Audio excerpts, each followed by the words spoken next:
All right, welcome everybody to the Lakers Legacy Podcast, where class is officially back in obsession. But the Lakers maybe could have used a couple more preseason sessions. Or maybe not, because after what I saw last night, I saw two very vastly different looking teams out there in terms of structure and in syncness, and in terms of structure and in syncness that I don't think any additional preseason reps could have cured, but it wouldn't have hurt. Alas, we are out here with the Lakers losing 119 to 109 to the Warriors in their season home opener, which isn't too unfamiliar a feeling for Lakers fans, I'm sure. I'm your host, Jonathan Hernandez, and welcome to the 2025-26 NBA season. Tonight, I am joined by a special guest, longtime friend of the podcast, Omar Siddiqui of Rings&Things. Omar, how you doing tonight? And were you able to find the game all right on Peacock/NBC? I'm sure you just watched it on NBC, but I had to watch it on Peacock. Yeah, for a second, I was trying to locate it because I watch my TV off YouTube TV. So I was like, oh, where is this game? And I'm like looking at the broadcast to see if there's usually if you watch on like TNT or ESPN, there's like a sister network or whatever where they'll say, oh, this game is happening here.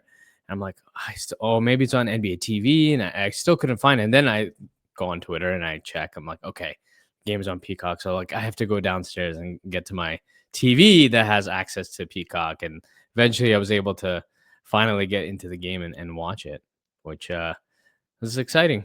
First game of the season. First game of the season, and just like how I started this show, stumbling all over myself, the Lakers kind of look like that as well. It was nice to hear the throwback, the round ball rock theme song, the dun, dun, dun, dun, dun, dun, dun, on NBC. But apart from that, the Lakers, I think, looked very just disjointed in general. And we'll jump right into things. But before we do, if you could please like this video, comment down below, subscribe to this channel, subscribe to Omar's channel, Rings&Things. Omar, what's the YouTube tag? Rings&Things show. Now that's the official tag now. So trying to keep it aligned with the overall title of the show.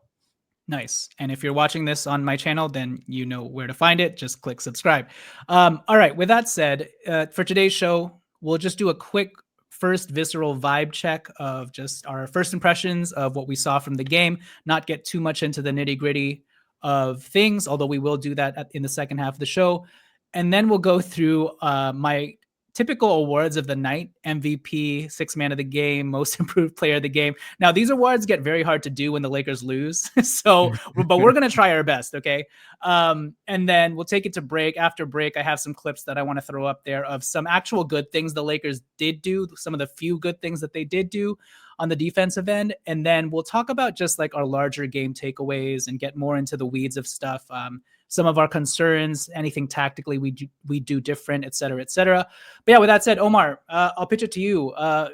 Your overall general vibe, temperature check on how this game went without getting too in-depth into any one thing.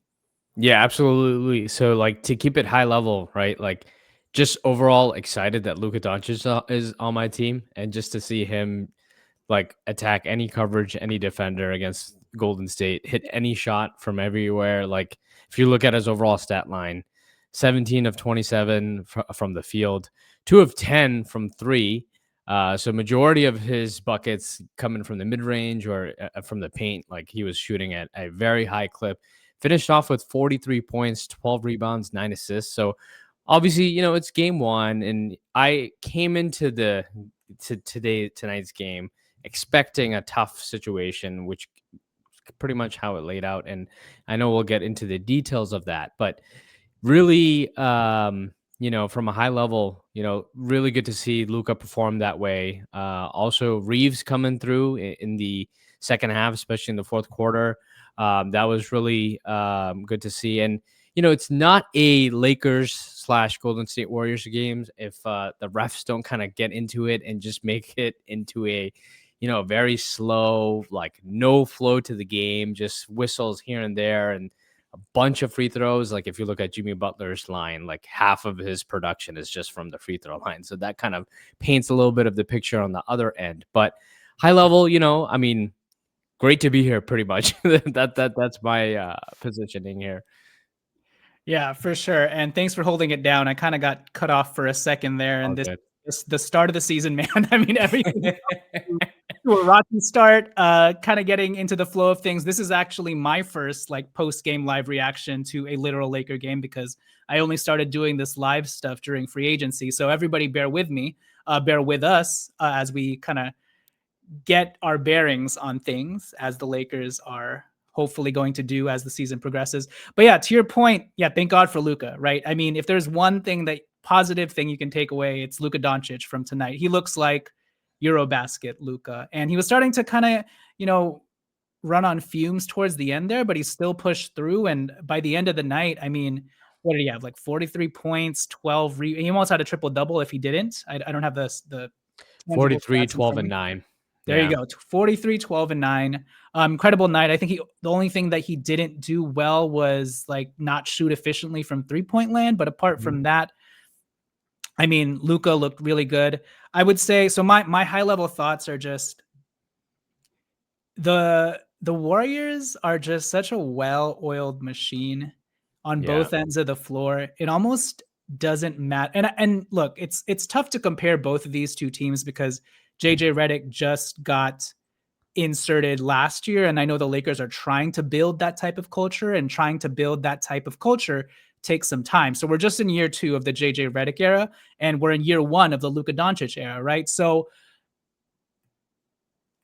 the Warriors, though, are kind of like the poster child of regardless of what types of players you have on your roster, what you want to see in an organization in terms of structure. I know like it may seem like hindsight is talking here because we lost, but like if you just looked at the eye test, they had a rookie, Will Richard, playing clutch minutes in the fourth, and he looked like he had been playing for the Warriors forever, you know? Right. And Yeah. that's kind of, I mean, that's credit to him, obviously, for being like, and I know coming into this draft, Will Richard was regarded as a sort of like KCP sort of player.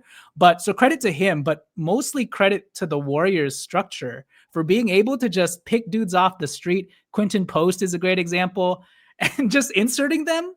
And it looks like they've been playing with this team forever. So credit to the Warriors scheme on both ends of the floor.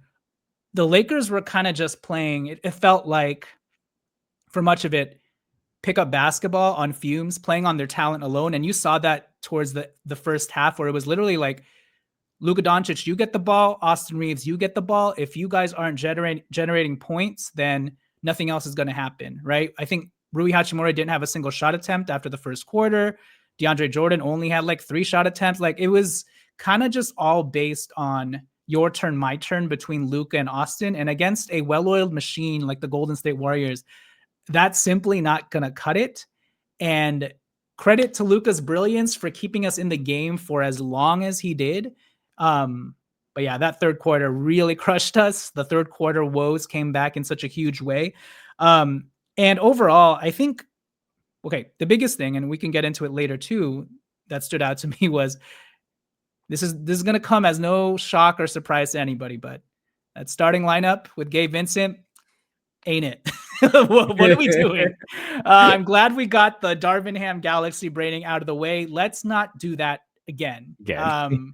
I mean, I kind of understand where he was coming from. JJ Redick was coming from in terms of like, you want to have like small mobile guards to run across screens and everything.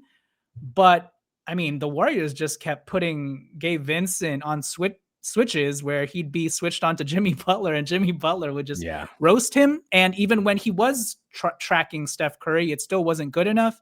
And then on the other end of the spectrum, or on the other end of the floor offensively, I mean, what did Gabe Vincent have? Did he hit like 1 3 or did he not do anything at all? He had 1 3, 1 for 4. Okay, he hit 1 3, but outside of that, he had one nice pass to DeAndre Ayton in the paint. But outside of that, it's like, I don't know what it was very unimpactful from Gabe Vincent is what I'm trying to say. And if we're going to have an unimpactful player, let's at least get someone who can rebound or someone who's 6'8", 6'9", like Jake LaRavia or Jared Vanderbilt. So those are kind of my high level thoughts, just the disparity in how both teams kind of functioned, where Golden State looked like the well-oiled, season team, and the Lakers looked like they were still in preseason, kind of, and kind of getting the hang of things. So, um, also the other thing too is it felt like the attention to detail on the Lakers end just wasn't there, whether it was from the free throw line or getting killed on back cuts at the end of the game. And it's kind of to Paul Anthony's point, I'm tired of this year after year. We kind of saw the same things again that have sort of haunted us in the past, whether it's the third quarter woes or Rui Hachimura getting burned on backdoor cuts. Um, so yeah, before we dive any deeper into things, why don't we go through our awards of the night so that can kind of help lead the show? And we'll get to some and because it's called awards of the night, we're gonna kind of be forced to talk positively about certain things, but we can also talk about some of the negatives as well. So let me bring this up. All right, so we're going to go through the typical awards that the NBA gives out to players at the end of the season, but we'll do it just for this game. And I know the Lakers lost, but we are going to find a way to do it. So Omar, you kind of talked about him at the top. I'm kind of spoiling your pick here, but there is no question who your MVP is for the Lakers, but why don't you go ahead? Yeah, it's Luka Magic. Luka is the MVP of the game. He single-handedly carried the Lakers throughout this game and kept it, I'd say, at arm's length, throughout the course of the game. There's obviously runs that the Warriors would go on and extend the lead, but then Luka would come back on his own personal, like 9-0 run or whatever it is. But just kind of seeing that you alluded to it earlier too, but his Eurobasket performances leading and translating to NBA basketball and him going up against Draymond Green, Jonathan Kuminga, Jimmy Butler, it didn't matter who was guarding him pretty much. He was getting to any spot where he needed to. And one thing I didn't talk about too, but he was also generating wide open and very clean quality looks from three. And a lot of our guys, I'm sure we'll get into it, but we struggled from the three-point land. We shot 8 for 32, 25% overall, where obviously you'll see a big disparity against Golden State Warriors, where they went 17 to 40. So that's obviously a big difference that was impacting this game. But if you clean up and execute some of those looks, we're probably talking a different game here.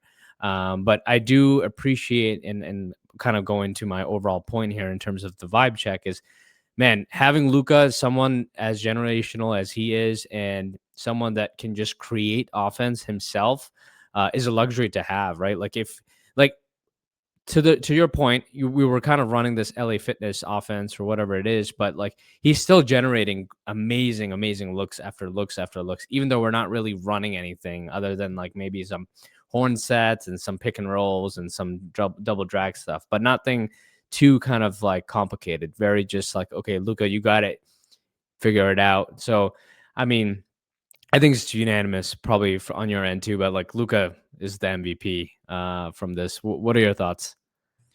Yeah, no, the moves that he was pulling off, and Jimmy Butler and Jonathan Kuminga were switched onto him. They were kind of throwing the kitchen sink at Luka. And Luka's used to this, right? And luckily, because of Eurobasket, it does feel like it's funny because Luka only played 2 preseason games, but he looked kind of like the best conditioned out there of the guys. He even had that low man block on Al Horford where he kind That of was like great. helped and Yeah. rotated. I was like, oh shoot. And Luka actually played pretty decent defense, in the scheme of what the Lakers were trying to do, which is kind of, I think that how well Luka is moving on defense is a pretty good indication of just his conditioning level and whether he's in sync and engaged that night. And Luka from pretty much every level was incredible. 43 points, 17 of 27, 12 rebounds, 9 assists, 2 steals, 1 block. He had that one step back to the left, like 40-footer on Jimmy Butler to end the half where it Oh cut it yeah. down to 1 point. And then in the second half, it felt like he had a flurry of and ones where he was just flipping it up and like gaining contact on guys like Kuminga and Butler. And yeah, he was just kind of showcasing his full arsenal. And I think it was a good reminder to, I don't know, maybe the Lakers front office or whatever, that like, hey, oh yeah, this is why you traded for this guy. This is a generational talent, and we've got to, surround him with the proper honestly athletes. I think that's one of the bigger things that, and Oh not yeah. to get in to spoil some of my stuff, but like the Lakers just don't have any explosive pop out there, especially without LeBron. And LeBron's like a 41-year-old, like Luka Yeah. needs that explosive pop. And it just was so lacking from the Lakers end. And meanwhile, on the Warriors, you've got Gary Payton flying around everywhere. And Gary Payton, I thought, was cooked. Apparently not, because this guy can still like dunk and block shots. And even Al Horford looks athletic. And then obviously they have Jonathan Kuminga. That guy looks pretty good. I don't know why the Yeah. Warriors waited so long to pay that guy. But anyways, so yeah, Luka definitely the MVP. This one's a little bit tougher. Um, who's your defensive player of the game from the Lakers end? Yeah, this is a interesting one, but I think I have an answer that fits a narrative that I'll explain now. Mhm. I think I'm gonna go with Marcus Smart just off of the ilk of him creating chaos and havoc throughout Sure. his minutes. And it's kind of evident if you just even like if you didn't even watch the game, if you look at the box score, I think he was the only one with the positive plus or minus. And he was, and he had the +2 in his 22 minutes. It just seemed like, anytime there's a loose ball, he was diving on the floor, and a lot of his actions led to like infectious energy.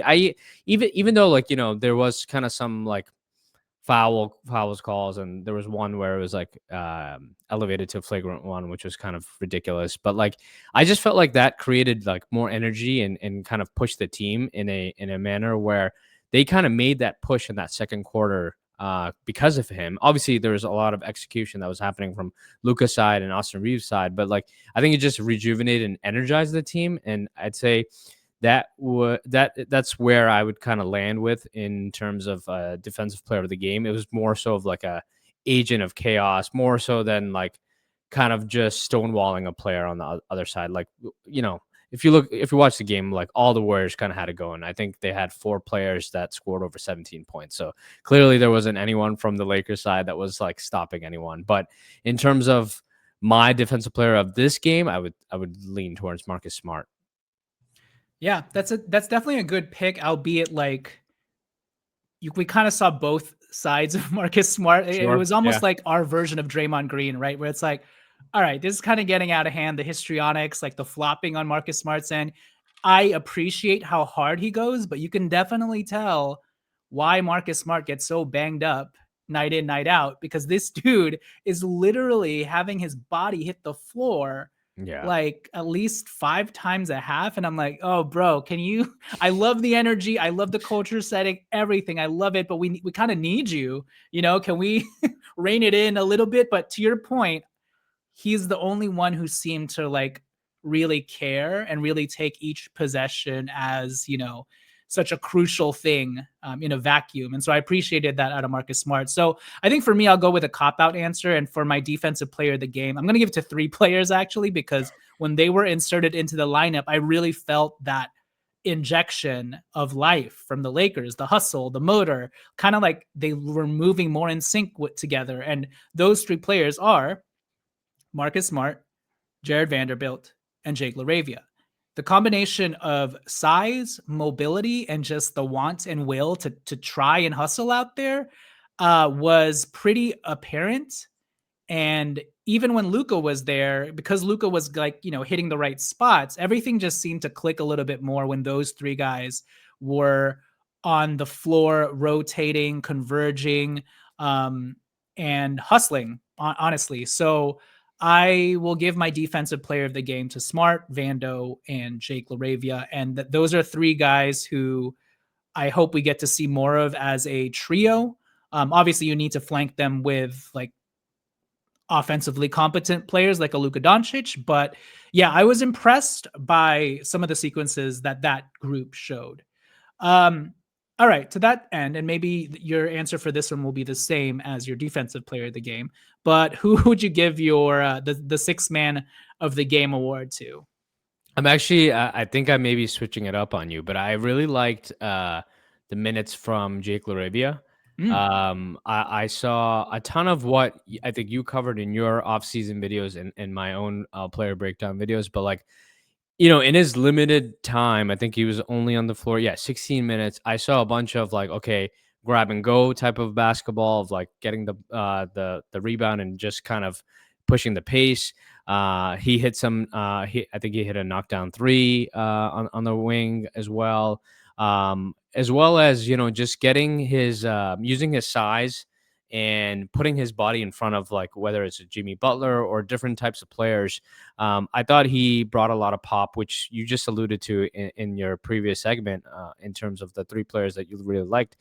I think, and we'll probably get into this later too, but I think he needs to play more minutes, to be honest with you. And the more minutes we see out of him, I think the more impact we'll see from him, because I really see him as like a Swiss Army knife type of player. Like I think he fits probably any lineup combination, and with that, like he has enough tools and he does enough things well enough where he's able to flex different things at different moments, and you just kind of see the impact. So I'm gonna put Jake LaRivia as my sixth man, even though he only played 60 minutes and he didn't really show too much. But if you go back and just watch Jake LaRivia in his time, and you're just tracking him, I think you'll see a lot of kind of the flashes of potential that excited us when we signed him in the offseason. Yeah, I like that answer because I have the same answer for six man as well. It's Jake LaRavia. What did he have? He only had 5 points tonight, 2 of 4, 1 of 2 from three rebounds. But yeah, when he was out there, especially with that unit that I mentioned, everything just seemed like a lot more connected defensively, offensively. I mean, that's why we call him a connective player, right? Yeah. And Jake LaRavia is going to, I mean, look, he's slow. He's kind of awkward moving, especially when he has the ball and tries to, shake and bake a little bit. He's going to get burned by savvier ball handlers, by quicker ball handlers. I mean, there was that one play where Buddy Hield kind of did the step back three on him, and you saw Jake LaRavia slipping. But outside of those very sort of glaring lowlights, the rest of the time, Jake LaRavia is doing the right things on the court. He's route running and tracking the right players. He's fighting through screens. He's hustling for that loose ball, tapping balls loose. He's relocating to the right spots on the perimeter. I mean, they're not flashy things, and he's not going to jump off the page necessarily. But in terms of sometimes with Rui, right, it's like he gives you great ceiling, but sometimes the floor bottoms out. With Jake, it's kind of like, here's his floor, and you can always rely on this floor, at least for him to do the right things, And if he makes a mistake, it's not because he's like not there mentally, right? It's just because he doesn't have the speed, or he's not as athletic as that person, But otherwise, I trust Jake to sort of make the right reads more often than not. And so I give Jake the sixth man of the game award. And I hope that we see more of him, to the tune of, honestly, the way that I low-key thought he did a pretty good job on Jimmy Butler, the times that he was matched up man-to-man with Jimmy Butler, just because of his size and his strength. I mean, Jake LaRavia is like 6'7", 6'8", and seeing those moments of him like holding his own against Butler, I'm like, maybe we should have just started this dude instead of Marcus Smart, Yeah. So what about this one? I don't, this one's a weird. Who's your most improved? I don't know how you interpreted this award, especially because this is the first game, but maybe you're taking into account preseason. But who is your most improved player of the game? Yeah, this is a tough one because I actually, the more I thought about it, I was like, maybe I just bake in some of the preseason and slash into last season. So I'm gonna put in through two players for this one. I really liked Austin Reaves' game. I didn't love this, solo ball handler type units, even though there was one unit that he led on his own that did make a push. But just I loved to see his aggressiveness. You clearly see like a different version of Austin, and obviously, it was reported at the time, but Austin was clearly dealing with a foot or toe injury in the Minnesota series. But like, he looks really aggressive, looks really good, like it looks really comfortable out there. The other player, which probably may surprise your listeners or people on Twitter, but Jackson Hayes looked really good out there. Like another player, and you talked about it in the defensive segment, but someone who, showed a lot of chemistry with Luka last year. A lot of athletic pop, looked like he was just like kind of right in the right places. One thing I liked from him, and I didn't see from a lot of other players, is that he actually tried to make physical like screens on Warriors players, whereas like, I'll talk about the other players later, but it just seemed like there was a lot of care factor from him, and that's something that JJ Redick like loves talking about. Is that like our players need to show care factor, and I think Jackson Hayes is slotted right in his role. Obviously last year he had to start, but like I think knowing that he has these limited minutes, he's kind of going like 150%, which I really appreciated watching him do, and just cleaning up a lot of mistakes he used to make last year and cleaning that up. So I'll throw those two guys in there for the most improved, but it was definitely tough because of the small sample size and the way the game went. No, I like those two answers. I like the direction you went with Austin because it's almost like he's most improved in the flow of this one game, right? Because it started out, I mean, he was scoring, but he was turning the ball over like Yeah, heck, but then he really improved in the fourth quarter. So it's almost most improved within this game. within the And quarters. then, Yeah, yeah, within the quarters. And then for me, yeah, I would agree. My most improved is Jackson Hayes. I mean, to grab 6 rebounds in only 14 minutes, I mean, that's the biggest knock on Jackson, right? That he doesn't rebound the ball. But tonight he did a great job in his limited minutes. And I almost feel like he was a little bit more impactful than even DeAndre. Like the Lakers kind of just needed that shot in the arm. yeah. And Jackson gave us that. And maybe he should have played a little bit more. And he had a really solid preseason as well. Hmm. And maybe he should have played a little bit more because the Lakers, I feel like, were really missing sort of that safety release valve at the rim. He finally Yeah, got that connection with, I think it might have been, I think it was Luka for it the was alley oop Luka. or the Yeah, lob. yeah. But yeah, the Lakers needed more of that. Like the lack of easy buckets from our end was very apparent to me. Meanwhile, the Warriors are getting like backdoor cuts on us and all Yeah, that like stuff Gary for like Payton's layups. getting a dunk. Like Yeah. that's the But type for of but for basketball. the Lakers, it's like Luka has to do all these juke moves and like these off awkward angled shots and ones, and Austin has to put his body on the line. It just Yeah. felt like on our end we were just striving so hard to get 2 points. Whereas for the Warriors, it's like, here's another one, here's another one, So the lack of, I think, easy buckets from the Lakers end, yeah, was very apparent. And maybe they could have used Jackson Hayes in that respect. But kudos to Jackson for sort of bringing that energy, and to your point, trying to actually play physical. And I think, the 6 rebounds is a testament to that in only 14 minutes. All right, to close this section out, who is your what the F player of the game? Take that however way you want it. Maybe I guess it's just kind of like who disappointed you that you thought was actually gonna, potentially be good for us. Yeah, I think I'm probably will put two guys in this bucket. So I'll start with Aiden. I think there's like we talked about this in the opening segment, but we didn't take preseason seriously, and he's still getting the reps with Luka and Austin. But I think there were a bunch of moments where he was a little too soft with the ball. Like I think he either upon the catch, like just needed to make a quicker decision on where he's at in terms of reading the defense, like whether he's going up strong and scoring, because I don't think there were many minutes that the Warriors went out there with a true center. Like I think majority of the minutes were Draymond Green and then I guess Al Horford, but Horford played 20 minutes. But I think Aiton at this, I mean, given his age and his athleticism, he should be able to attack Horford on the bounce or just using his athleticism. So I'd like to see Aiton be a little bit more physical. I know he kind of gets the knock of being soft, but he should not be playing 33 minutes and finishing with 7 shots. Like that's just too little. And I think this will definitely be touched upon in the later segment, but you look at the box score. I mean, the Lakers scored 109 points, 43 and 26 were just from Luka and Austin Reaves, and Aiden was the only other player that was in double digits with 10. But with LeBron out, like we're definitely going to need another boost from production. And I think a lot of us Lakers fans have kind of slotted him or Rui, who is going to be the other guy that I want to talk about. But Rui can't just take 6 shots. Like, he is someone that when LeBron has missed time, he's always been most likely the guy that has stepped up offensively.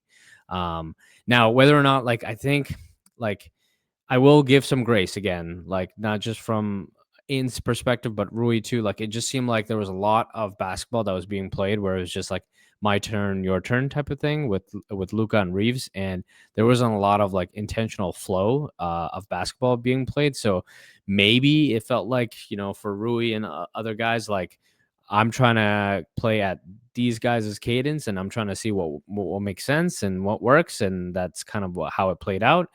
Maybe it is, maybe it's not, but that's how I would, I guess, classify, WTF player of the games. Like I think needed those two guys to step up to ultimately win this game. Yeah, I agree. So I cycled through like three different players for this award, but ultimately I landed on DeAndre, where he had an efficient night, 5 of 7 from the field. But I'm kind of looking at DeAndre more from like a impact standpoint and whether he affected the game sort of like on an energy level. He had a couple of good defensive plays where he got switched onto Steph Curry and actually did a good job standing his Yeah. ground and stuff like that. Um, but I don't know. I'm hoping that him and Luka get their timing down in the pick and roll sooner rather than Mm. later. But we just really need. I felt like we needed that like injection and punch in the arm from DeAndre where he just like slammed down like a hammer jam or something Yeah, to I like just wake needed us one of up. those. Yeah. Where like I like how he has soft touch and everything, but the Lakers kind of just needed that dunk to wake everybody up a little bit. And I was Mhm. hoping DeAndre would collect it in the paint and just rise up and like hammer it down on multiple people. But like a couple of times he was fumbling for the ball, like guys were Yeah. crowding him and he couldn't get a clean like dunk in there. So yeah, I just wanted more of that overall energy and pop off the page impact from DeAndre that we kind of just didn't get. We kind of got like finesse, white swan, Pau Gasol version of DeAndre, where it's just like, I mean, I guess you kind of did 5 of 7. How can you really argue with that? Kind of, but like if you're only going to take 7 shots, then you need to like go balls to the wall defensively and really be swatting things every which way, and we didn't necessarily get that. And so it felt like a very like subdued version of DeAndre. And then to your point about Rui as well, it's like he had a couple of nice 3-pointers to get us back in the game, like at the end of the first half. Yeah. But man, Rui was getting killed on these backdoor layups, and everybody was probably getting PTSD from, Denver's Mhm. series pass against Michael Porter Jr. And like Rui just can't fall asleep like that, And there was a point in the summer or last year when I was like, Jonathan Kuminga or Rui Hachimura. I'd probably still take Rui Hachimura because at least he knows his role. But from what I saw last night, I was like, or from what I saw tonight, I'm kind of like, oh, actually, yeah, give me Jonathan Kuminga if we can get that guy because he is a physical, athletic force. He was knocking down his Yeah. threes. It seemed like he Yeah. was doing things in the flow of the offense, and Rui just can't space out the way that he did off ball tonight. And he needs to show a little bit more aggression. We know he can bring it, right? But it's like with Rui, it's a consistency issue, night in, night out sort of thing, how engaged and locked in he is. And to your point, I feel like Luka and Austin, maybe it's Luka, Austin, and maybe the schemes Redick was drawing up. They should have done a better job. And also credit the Warriors because defensively they were flying around everywhere. They were kind of forcing the Lakers. I don't know if they were forcing necessarily, but they did a good job defensively, and the Lakers kind of played into their hands. And there just wasn't a lot of like ball flowy rhythmic ball movement that kind of got everybody involved as evidenced by the low shot attempt numbers from Rui and Aiton even after the first or second quarter. But yeah, I would have to give it to Aiton.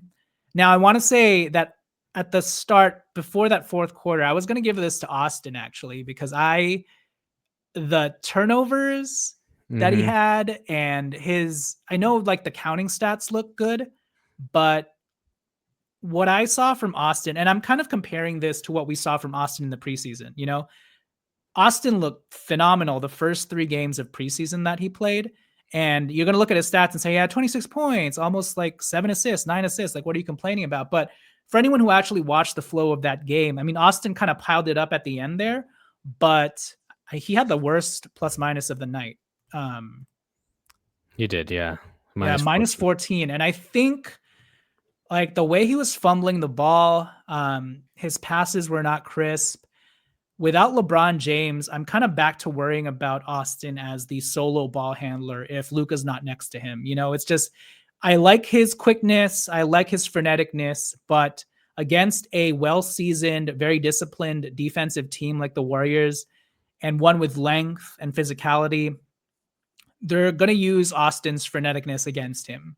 And that's kind of what we got, like a sloppy version of Austin who, credit to him, he was trying hard. He was fighting his way through foul calls and, getting buckets at the rim by the fourth quarter. But for the first 3 quarters, it was kind of just like turnover after turnover, him just kind of looking for his own shot, not really getting his team involved. And without LeBron James, we kind of need the more well-rounded, disciplined version of Austin that we kind of saw in the first 3 preseason games, where it kind of looked like he was a veteran who kind of had a good grasp and control of the game and things were moving in slow motion for him. Tonight, it kind of looked like the Austin that I remembered when, he'd face off against like a Minnesota, where everybody's long and physical and they'd force him into these tough positions and he wouldn't know how to handle it. So that's just my thought process going into this WTF player of the game. Ultimately, I will give it to DeAndre because I'm expecting more and because I thought that he had a pretty good preseason from an activity and motor standpoint. And tonight, it just felt like he was out there. He was like a serviceable center, but like we need him to be kind of like, especially without LeBron, like we especially. need him to be fighting Austin for that number 2 spot, but so far we haven't seen it. All right. With that said, why don't we take it to break first? And when we return, we'll wrap things up. We'll look at some tape. I pulled up some clips of some 3 defensive sequences that I really like from this game, believe it or not. And then we'll kind of round things out and just talk about some of our larger concerns about this game, whether we should overreact or not, whether some of these concerns are warranted moving forward, and what we'd like to see happen differently for Redick and the Lakers. But first, I want to talk to you guys today about the Lakers, or not the Lakers sponsor, my sponsor for today. Let's talk about Underdog Fantasy because fast breaks, buzzer beaters, and block parties are back, and Underdog is the best place to get in on all the action. Playing on Underdog is easy. Just pick whether your favorite players will go higher or lower on stats like points, rebounds, steals, and more. This week on Underdog, I'm looking at the games tomorrow, Wednesday, which is, I think we're getting a full slate of NBA games. And I'm specifically looking at the Mavs Spurs game on Wednesday. And I will be selecting Rookie of the Year, Cooper Flag, to go higher than 3.5 assists in his debut game, because I think the Mavs are looking to potentially start him at point guard and go super big. And so I think he'll probably get a lot of turnovers, but I think he can clear that 3.5 assist mark. So I would go higher on that.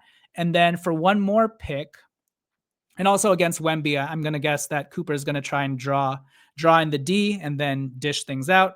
And then for another pick, I'm also looking at the Cavs-Knicks game, and I'm going to go with Donovan Mitchell higher than 5.5 assists.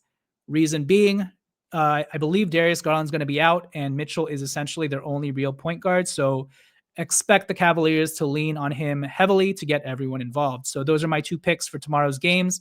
Cooper Flag higher than 3.5 assists, and Donovan Mitchell higher than 5.5 assists. So yeah, those are my picks for the first week in the NBA. Give them a try. Use the free promo dollars that Underdog will give you when you sign up, and let me know how you guys do. So download the app today and use promo code LEGACY to score $100 in bonus funds or bonus entries when you play your first $5. That's promo code LEGACY. Underdog. Make picks, win money. Must be 18 plus, 19 plus in Alabama and Nebraska, 19 plus in Colorado for some games, 21 plus in Arizona, Massachusetts, and Virginia, and present in a state where Underdog Fantasy operates. Terms apply. See assets.underdogfantasy.com/web/play and get terms _DFS_.html for details. The link will be in the description box. Offer not valid in Maryland, Michigan, New Jersey, New York, Ohio, and Pennsylvania. Concerned with your play, call 1-800-GAMBLER or visit www.ncpgambling.org. In New York, call the 24/7 Hope line at 1-8778-HOPE-NY or text HOPE-NY 467-369. All right. With that said, let's take it to break. A couple more sponsors, and then we will catch you guys after that. All right. So we are back. Omar, are you ready to look at some film real quick? Yeah, I'm excited. Okay. Thank you for getting this ready. Like that's like hot off the presses right after the game. We are going to what's it called? Look at some positive things. Inject your life with some positivity for a hot second. All right. So this first play happens at the end of the first quarter. Lakers are down 22-16. But yeah, just watch how in sync the Lakers are defensively. And as I mentioned, the three culprits, Jake LaRavia, Marcus Smart, and Jared Vanderbilt are out there. And also one of our Hey, most improved players, Jackson Hayes, is out there as well. Or was he my most improved player? He's one of ours. But yeah, yeah, let's just watch this play. So there's Vando. Luka's going to come up. He's going to switch onto Butler. He's going to funnel Butler into Vando. But look at the way that everybody rotates. Jake LaRavia kind of funnels him, contests the shot right into Jackson Hayes. So I'll just play that one more time. I just kind of like the coordinated way the Lakers are sort of moving here. yeah, super. They're all super connected, and Yeah, it looks like they're all on a string on a string. Yeah. communicating. Yeah. Guys are converging into one another. Jake LaRavia, he knows Jackson Hayes is going to be there and does a really good job contesting the Yeah, I shot. like how Hayes starts to shade a little bit to deter that player. I forget who it was with the Mm-hmm. ball. I think it's Pods. Pods. Yeah. Yeah, yeah, from taking that floater and then takes a really tough fadeaway. Yeah. So the guys just like really in sync on that play. For this second play, let's watch it. Okay. This second play happens. Let me just make sure. A little bit later on, a couple possessions down. And this one, I just want you guys to watch the way. I think this is going to be a Jake LaRavia specific play on Butler, but let's watch. Marcus Smart on Pods. Vando cutting with Gui Santos, and then you've got Butler isolated on Jake LaRavia. Jake LaRavia sticks with him, contests the shot. Vando fights for the rebound. Jackson Hayes gets it eventually. So I like that play just because it kind of shows you again just Jake LaRavia's sort of versatility. But Yeah, also again, Vando cutting, making sure that Gui Santos doesn't get the and I like that easy Jake bucket. really does a good job pushing Butler all the way to the 3-point line. So now he has to Mm-hmm. start his attack all the way from there versus like, what we were all discussing later is that when he's on Gabe Vincent, he's like really deep in the post, Mm-hmm. and has a much favorable position to score. Yeah. Yeah, look at And this. so Laravia does better against like these bigger players where foot speed is not necessarily their thing, Yeah, but he can yeah, sort of use his body, leverage his body against the other player and just use his size to deter the shot. Because, with Laravia, he's at least going to try and always contest till the very end. So yeah. I like that play. And then lastly, I talked about this play. You'll see this is going to be the Luka low man help play. Okay. But this one, you're going to see DeAndre actually play some pretty good defense on Curry out on the perimeter. And this is what I was talking about. Yeah, this And is Rui actually helps and shades a little bit as well. Actually, that's Smart. You see Smart kind of on the floor again. on the floor again, but like he was ready to take the charge there, which is what you have to appreciate about Smart. So let's watch that play again. But yeah, perfect rotation by Luka here. I mean, DeAndre pretty much does a bulk of the work here, just running down the shot clock, keeping Steph at bay. And then Smart is there to draw the charge. And then Luka obviously slides in for the perfect low man block on old man grandpa Al Horford. But it's a block nonetheless. And it would have been an easy bucket if Luka hadn't actually made that rotation. Boom. There you go. DeAndre gets the rebound.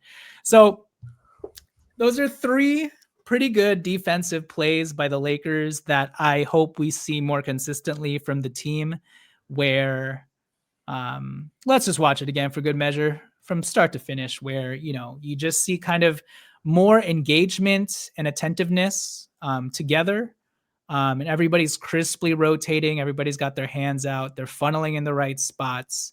And this is sort of what you get when you have these hustle guys like Jackson Hayes, Jared Vanderbilt, Marcus Smart, Jake LaRavia, guys who aren't afraid to muck it up and get physical. So I know this probably sucks for those who are listening to this just via audio, but make sure to catch it on YouTube to figure out what we're talking about here. But yeah. It's definitely different flashes of defense, right? So you got Mm-hmm. a big here and really showing Aiton's really showing his mobility here to be Mm-hmm. on Curry.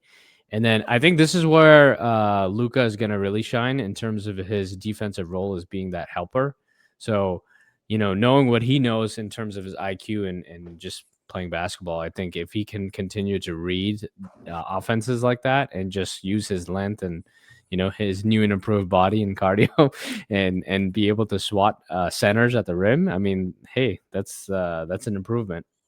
Yeah, for sure. So obviously we saw some flashes of what this team can be.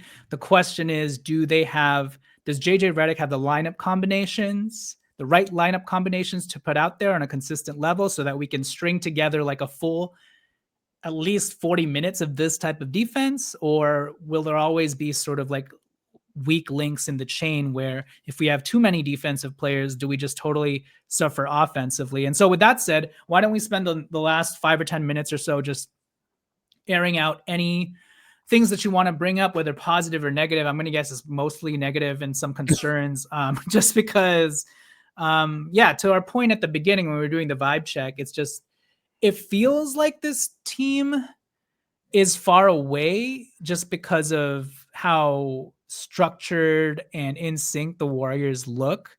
I will say I think the easiest fix right now for the Lakers, because it's not like they're lacking in talent, the easiest fix is just subbing Gabe Vincent out first. Like let's not do that again. Put Jake Yeah. LaRavia in there. I know Vando was terrible offensively. It looked like an eyesore where he was trying to like hammer it down at one point. He was trying to do some stuff where he's like, look at me, I can finish now. And it just went horribly wrong. But unfortunately, the way that this team is structured currently, like we still need Vando for his defense and his hustle and his point of attack ability. And he could have done a better job than Gabe Vincent trailing Steph Curry on those screens, And if they Yeah. had switched Jimmy Butler onto him, that wouldn't have been a problem for him. So I'm not sure why we galaxy brained ourselves into this Gabe Vincent thing, So please just put Vando in there, put LaRavia in there if you want a good balance of like he can hold up in a defensive scheme and offensively he can at least space the floor and keep the defense honest, So that's the easiest fix I see right now.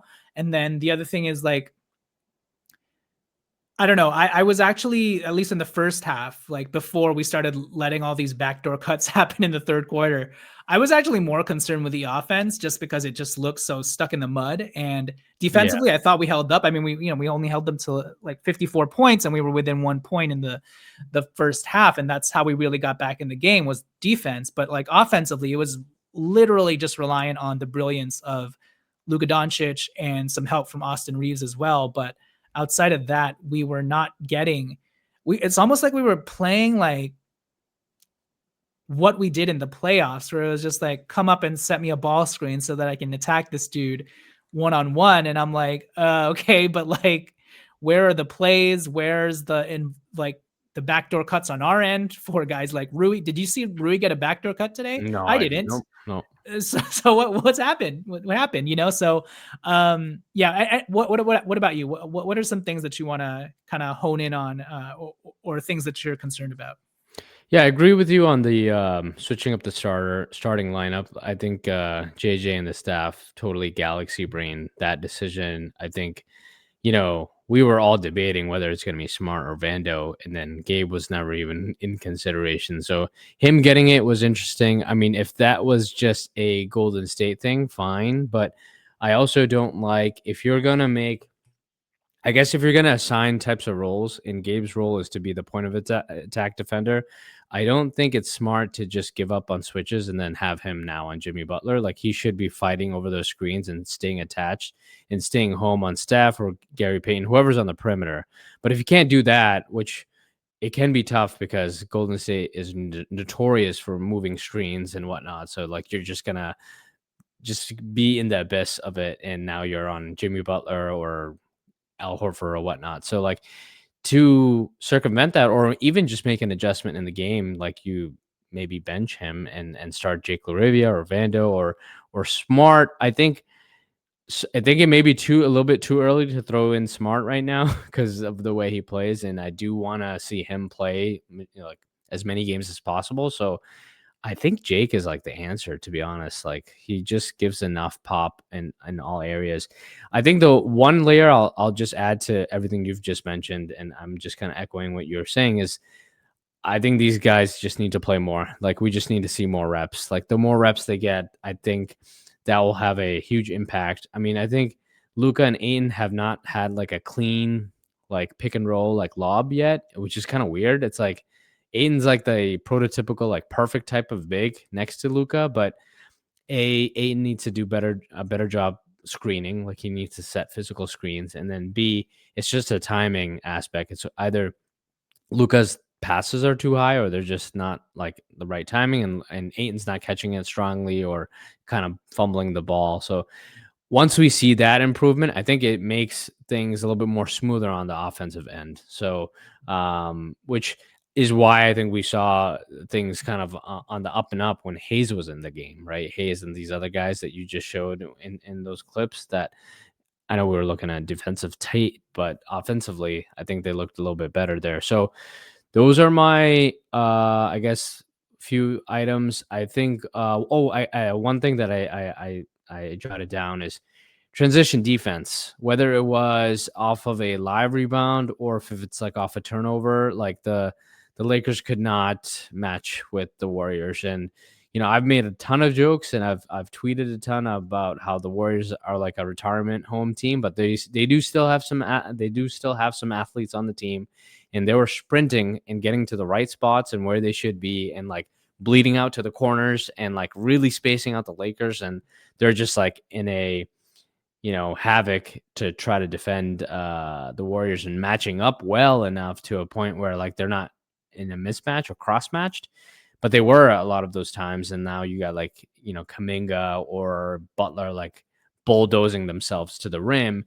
And I think the only way that you can kind of fix that is like you need a little bit more influx of like athletes into the mix of the team. And I think Jake can help a little bit. I know he's not an athlete, but again, like to your point, size, mobility, length and whatnot. But like, Adu Thero, can he come back pretty soon? Like, he will be helpful. You just posted a video about him and his breakdown. I think there's a lot of potential there that can help. We're still waiting on LeBron, and again, he's 41 years old. But I think that's another underlying topic that we'll have. I mean, let's give it some games. I think we have to kind of give it some games. Like, they did not take preseason seriously. So like this is kind of going to be their like time where they're just working through things. But I think those are like my three topics or like takeaways that like the Lakers, that something we should kind of take a look at in the next few games and revisit. Yeah, I pretty much agree with you, especially on the athleticism and explosiveness standpoint, because that is the one missing ingredient from this team, to be honest with you, and where the Warriors lack in.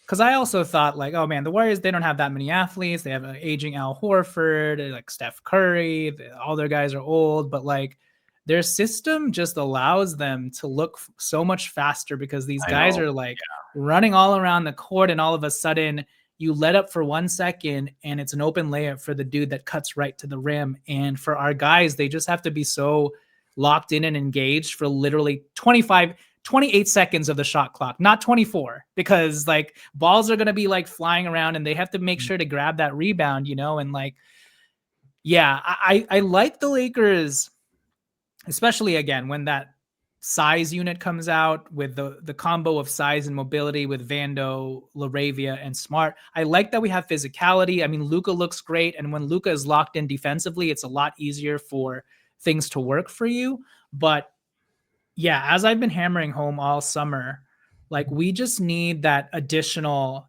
actual explosive TNT dynamite athlete that will just overwhelm people and can teleport all over the court for us, And that's the biggest missing ingredient, I feel like, outside of the obvious, like, oh, we need a lockdown, like point of attack defender or whatever. Like, yeah, of course, sure. But that's why I'm kind of like, yeah, man, KJ Martin's still floating out there as an unrestricted free agent who can run up and down the court like a blur and also catch lobs and all this stuff. And it's funny, like there was even a point where in the first quarter when we had like 12 points with like 3 minutes left. Like, I kid you not, I was kind of like, could this starting lineup, okay, maybe a different configuration of this starting lineup, but I was like, could we actually use Dalton right now just to space the floor for this group, like, and he's also athletic, because if you put Dalton next to Luka and Austin, like he's sort of like the perfect release valve. And if you're gonna have Gabe Vincent out there anyways, I was like, I don't know. I feel like it's not the ideal lineup, especially with Rui there, but like if you can put Dalton and Vando out there with Luka and Austin, I don't know, maybe that would work just because the team seemed like it needed some sort of infusion of offensive life and spacing that it did not have because it was just the Austin and Luka show. And I feel like we needed that extra release valve, whether it was from the vertical threat perspective with like Jackson Hayes or from a perimeter perspective because there was no one else relieving those guys, and the Yeah, only other that's guy I can think of is Jake LaRavia and Dalton connect, So, uh, yeah, that's a that. good point, Jonathan, because there was a lot of times where our guys that were out there were not attacking closeouts. They were either bricking threes or hesitating or just passing up the rock. But like if we had some of those athletes where they can just take one jab step, one dribble, and then like now they're at the rim and like it's like, okay, Golden State has to make a decision on what to do. But we weren't even doing that. So now it's like, okay, we're making Golden State's job so easy, like on the defensive end. Like they don't really have to do much other than kind of play this, like, they're playing up obviously on Reeves and Luka and doing that, but like kind of shelling up the other guys where like they're so they're shaded towards like the strong side wherever the ball is. So it's not much you can do unless the Lakers hit their threes, right? But they Yeah. weren't tonight, so. Yeah. And also the Lakers, I think outside of Austin and Luka, and even Austin has his problems with pressure when it comes to ball handling, but the Lakers just don't have that dynamic ball handler who can break a defense down and who looks comfortable whenever like the pressure's coming, like doubles are coming, like which is what the Warriors were doing. And which is why, and unfortunately, for better or for worse, I've been saying it. I feel like Nick Smith Jr. is like the third best ball handler on this team, sans LeBron, because he seems like he has this fluid pace game motion to his dribbles where he can get to his spots. Whereas some of our other guys, you swing the ball to him. And to your point, if they try to attack a closeout, they bobble the ball, they fumble it around, it's a turnover. That's one of the biggest weaknesses of the Lakers tonight, just how often they turn the ball over, especially early on. But you look at the team stats, and the Lakers shot better than the Warriors, 54%. They had more field goals. The free throw line, they really struggled, and that's where I go back to the lack of attention to detail.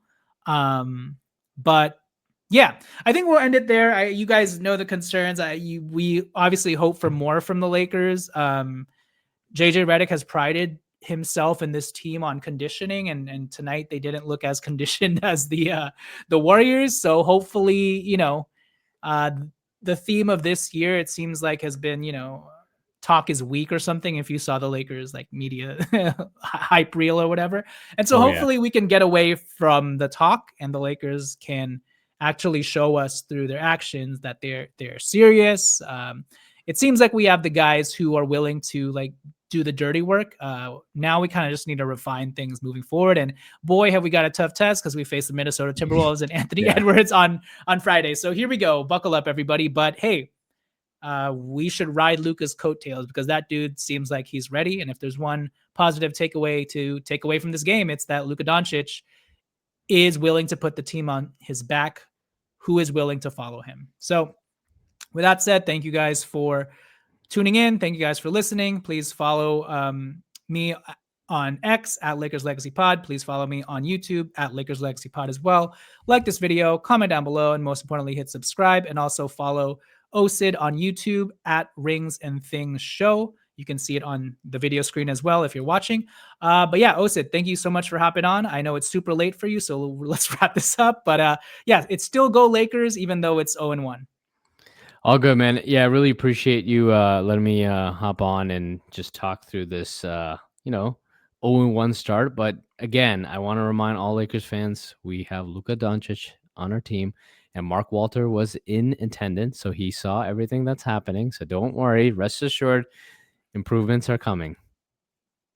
Absolutely. All right, Osid, I will catch you next time, and hopefully the next time we do this, it will be after a win, so the nightly awards make more sense, and we don't have to force it too much. So yeah. All right, cool. Thanks. cool. Peace, All right, everyone. thanks, guys. See ya.